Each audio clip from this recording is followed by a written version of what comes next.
이제 십자선을 그려주었으면 그 위에다 눈의 위치를 먼저 표시해 봅시다.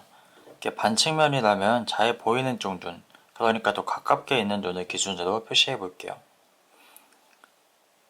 자, 오른쪽을 보고 있는 이 각도를 예시로 들어볼게요. 눈 머리의 위치와 눈 꼬리의 위치를 잘 파악해서 이렇게 표시를 해주어야 돼요.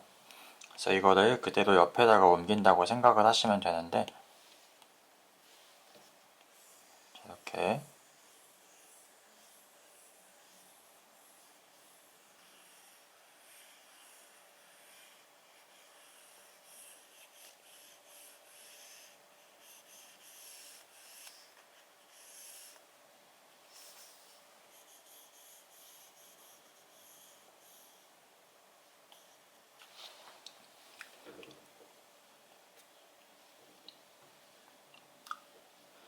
눈 머리와 눈 꼬리의 위치가 눈의 길이를 결정하게 될 거예요. 그래서 지금 이 눈 머리의 위치가 십자선의 세로선으로부터 얼마나 떨어져 있는지 그걸 보고 옮기시고, 그 다음에 눈머리부터 눈꼬리까지가 얼마나 떨어져 있는지를 보시고 표시해 주시면 되겠죠. 자, 이렇게 표시를 해주면 양쪽 눈의 사이 미간의 길이를 이제 눈과 비교를 해서 어느 정도 되는지 보세요.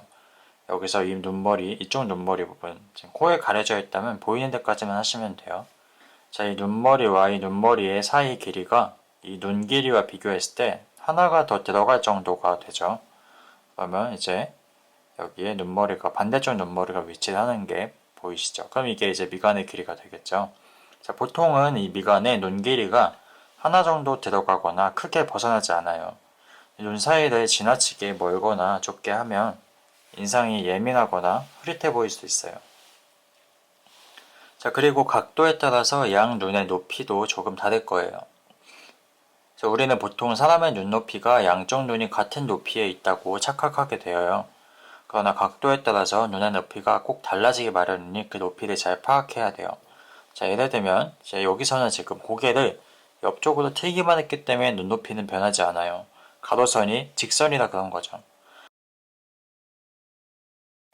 아까 설명해 드렸듯이 가로선이 이렇게 곡선으로 변하게 되면 양쪽 눈이 같은 높이에 있는 게 아니라 한쪽 눈이 더 높이 있는 경우가 생깁니다. 그 높이를 꼭 파악해 주시길 바랄게요.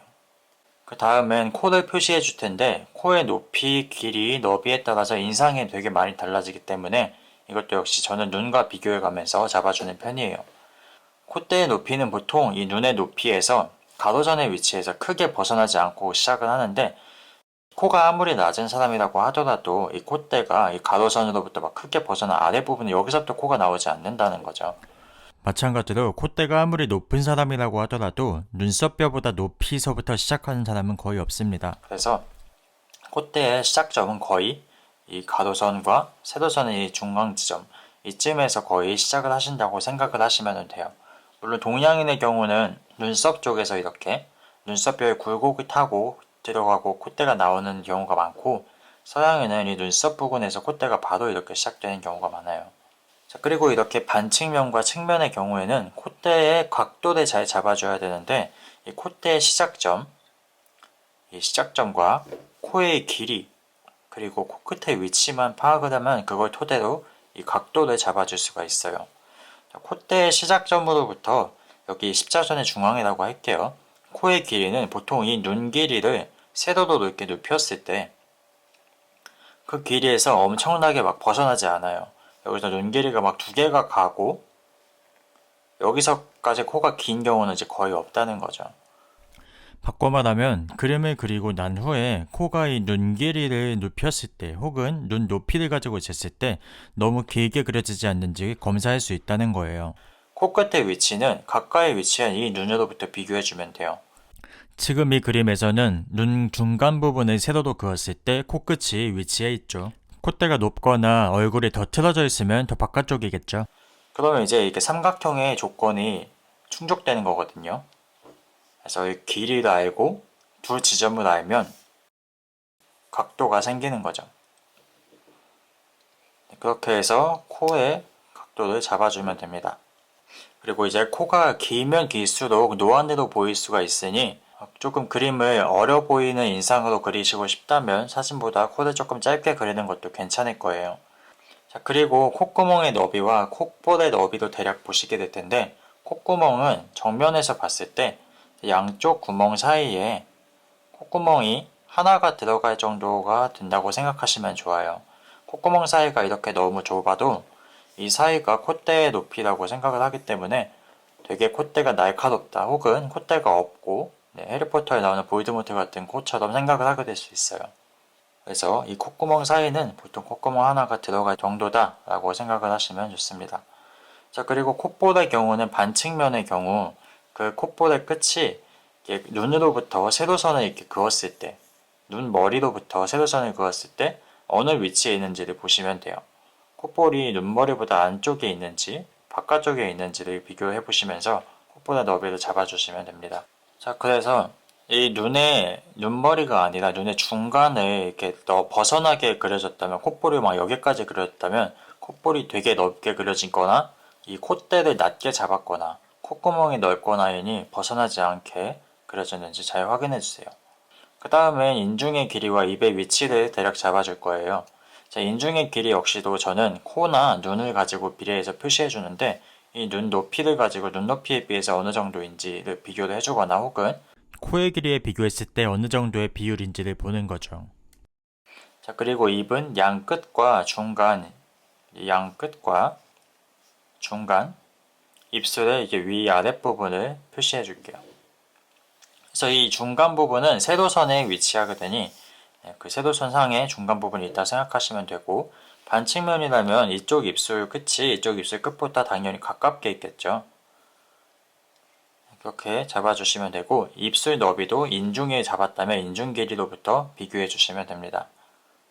그리고 입의 양끝 역시도 이 눈 길이 비해서 눈보다 막 넓게 입이 여기까지 그려지거나 그렇게 잡히진 않아요. 그래서 입은 너비를 잘 표시해 주시고, 입의 중간 부분을 이렇게 잡아주어서 각도를 잡아주세요. 그리고 입술 밑에 어두운 그림자가 지는 위치를 표시해주면 대략적으로 입술 크기가 가늠이 되겠죠. 자, 그렇게 해서 이렇게 구도를 잡게 되면은 이렇게 입의 각도가 잡히고 콧구멍이 잡히고 이렇게 눈이 가로선이 이렇게 잡힐 텐데, 이 잡았을 때 제일 중요한 건 양쪽 눈을 이은 선, 콧구멍을 이은 선, 입의 각도 이 세 가지가 평행한지를 보는 거예요. 저 얼굴은 머리 앞쪽에 위치한 마스크, 이런 판 같은 거에 눈, 코, 입이 달려있다고 생각을 하시면 돼요. 그래서 이렇게 뭔가 구 앞에 마스크가 달려있는 거죠. 그래서 각도가 달라져도 눈, 코, 입의 평행이 유지가 되는 거예요. 그래서 이렇게 구도를 잡아보고 묘사를 해보시면 훨씬 자연스럽게 그려질 거예요. 자, 그래서 여기다가 제가 이거를 한번 옮겨서 시범을 보여드릴게요.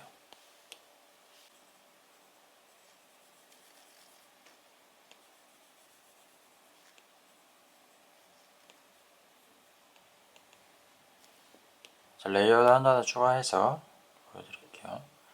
그 다음에 코의 길이는 눈의 길이를 이렇게 세로로 눕혔을 때보다 조금 더 가죠. 그래서 이 코의 길이를 이렇게 딱 잡아주고, 이쪽 눈은 여기가 이쪽 눈 길이도 이쪽 눈 길이에 비해서 어느 정도인지 잡아줬어요.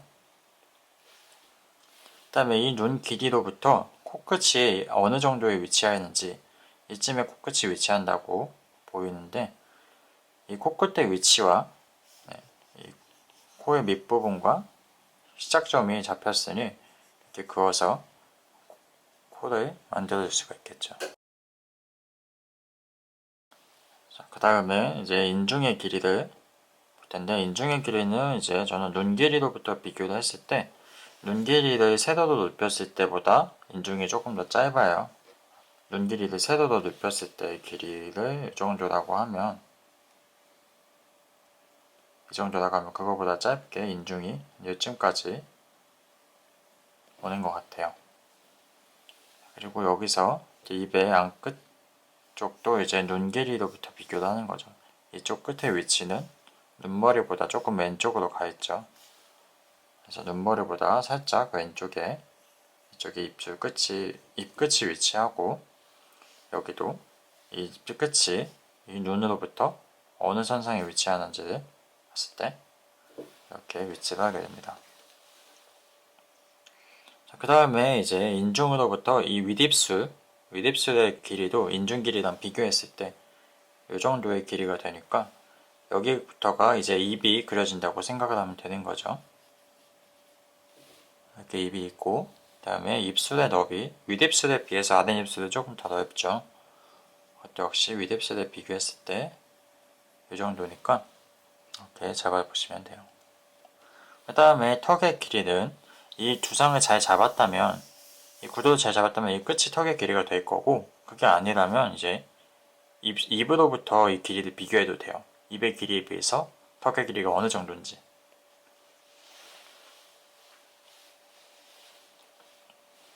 자, 이렇게 해서 여기다가 눈을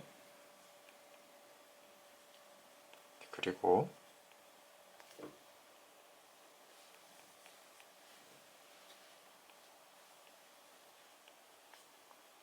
그 다음에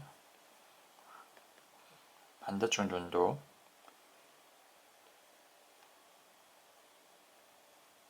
이렇게 옮기고,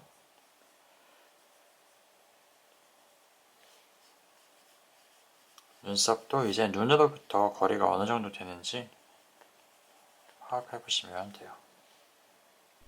그 다음엔 콧구멍을 그리고 콧구멍 사이의 너비에 대해서 아까 말씀드렸듯이 너무 넓지 않게 그려주시고, 이 광대와 바깥쪽 얼굴 라인을 그리고 입술을 만들어줍니다.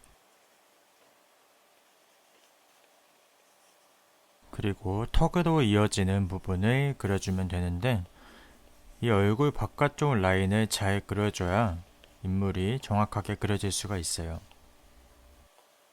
저는 관찰력이 있기 때문에 어느 정도 감으로 되지만, 구렛나룻과 이 이마 헤어 라인을 그릴 때도 각 부분의 너비가 이목구비로부터 얼마나 떨어져 있는지를 재주고 나서 그려주면 좋습니다.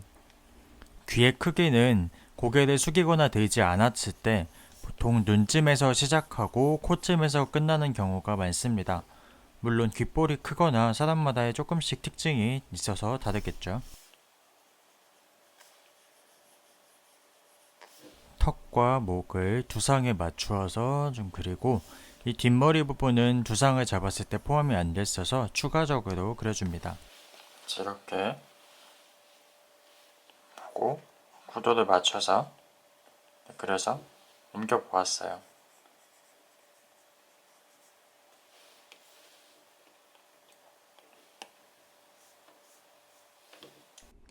눈을 조금 크고 위치를 잘못 그린 것 같아서 눈을 다시 한번 그려줄게요.